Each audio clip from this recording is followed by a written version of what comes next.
Sustainable development यानी सतत पोषणीय विकास। इसका अर्थ होता है संसाधनों का इस ढंग से प्रयोग करना कि वह आज भी हमारे काम आए और आने वाली पीढ़ियों के भी काम आए। तो इसको कहते हैं सस्टेनेबल डेवलपमेंट यानी सतत पोषणीय विकास।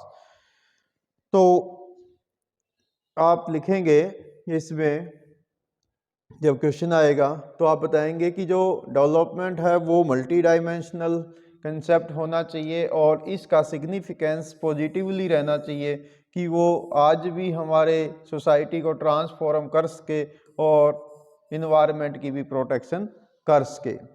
और ये जो सस्टेनेबल डेवलपमेंट है इसको second half of 20th century में ये मेनली सोसाइटी के बीच में आया, खासकर इंटरनेशनल लेवल पर, कि हमें जो रिसोर्सेज हैं उनको अच्छे ढंग से मैनेज करना पड़ेगा।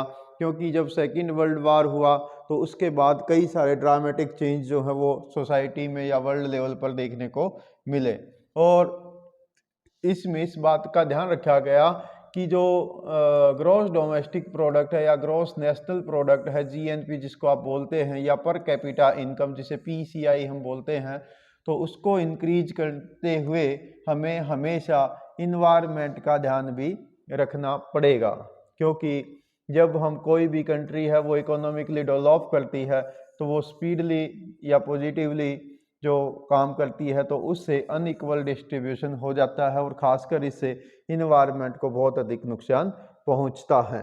तो ये कंसेप्ट आया और इस कंसेप्ट में आगे जाकर जो आप लिखेंगे विशेष तौर पर वो ये वाला हिस्सा है।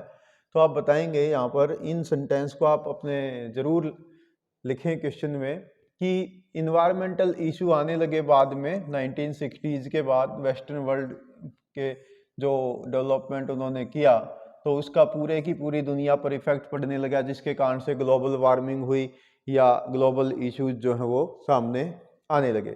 तो ये जो इंडस्ट्रियल डेवलपमेंट है इससे इन्वायरमेंट को काफ़ी नेगेटिव इम्पैक्ट इस पे रहे और इसके आधार पर ही यहाँ पर दो इम्पोर्टेंट क्वेश्चन आपके बनेंगे। एक है दी पॉपुलेशन बम, ये एहरलिच ने लिखी थी 1968 में, कि पूरी दुनिया की जो पॉपुलेशन है वो अनएक्सपेक्टेड ढंग से ग्रोथ कर रही है और उसके कारण से वर्ल्ड लेवल पर इन्वायरमेंट की क्राइसिस उत्पन्न हो रही है।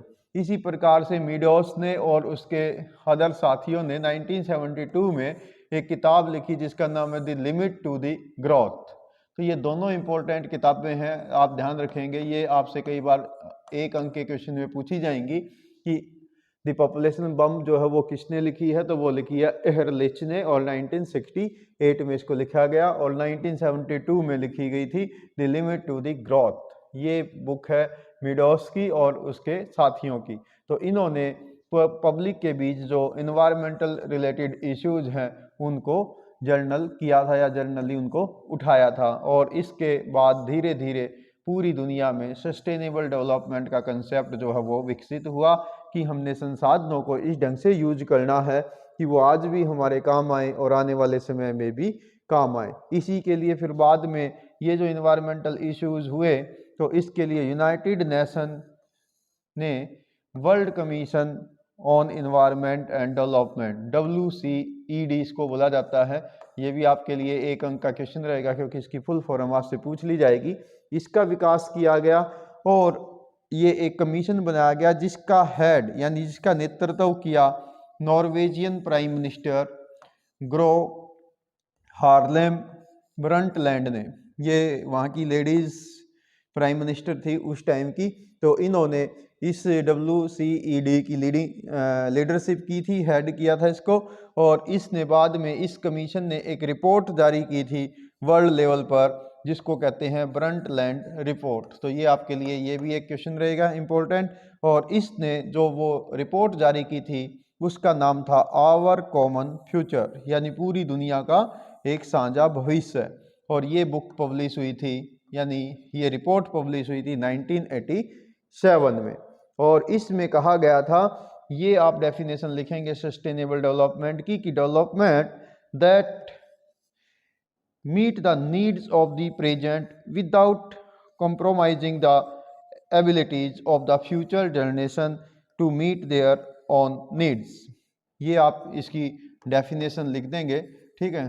तो ये इसकी डेफिनेशन रहेगी सस्टेनेबल डेवलपमेंट की, जो ब्रंटलैंड रिपोर्ट में जारी की गई। नॉर्वेजियन प्राइम मिनिस्टर इसकी हेड रही थी WCED की, और 1987 में ये पब्लिश हुई आवर कॉमन फ्यूचर की नाम से। और इसमें यही सुझाया गया कि जो रिसोर्सेज हैं उनको इस प्रकार से डेवलप किया जाए, यानी हमारे देश के अंदर जो डेवलपमेंट है यानी रिसोर्सेज का यूज है उसको इस ढंग से किया जाए कि वो प्रेजेंट में जो हमारी ज़रूरतें हैं उनको पूरा करे, और वो किसी भी प्रकार से फ्यूचर की जनरेशन की जो ज़रूरतें रहेंगी उन रिसोर्सेज के प्रति उनके साथ कोई भी कॉम्प्रोमाइज़ ना किया जाए, यानी उनको भी हम बरकरार रखें। तो ये इम्पोर्टेंट हिस्सा रहेगा ये आपका बिल्कुल यहाँ। तो ये था सस्टेनेबल डेवलपमेंट का कंसेप्ट।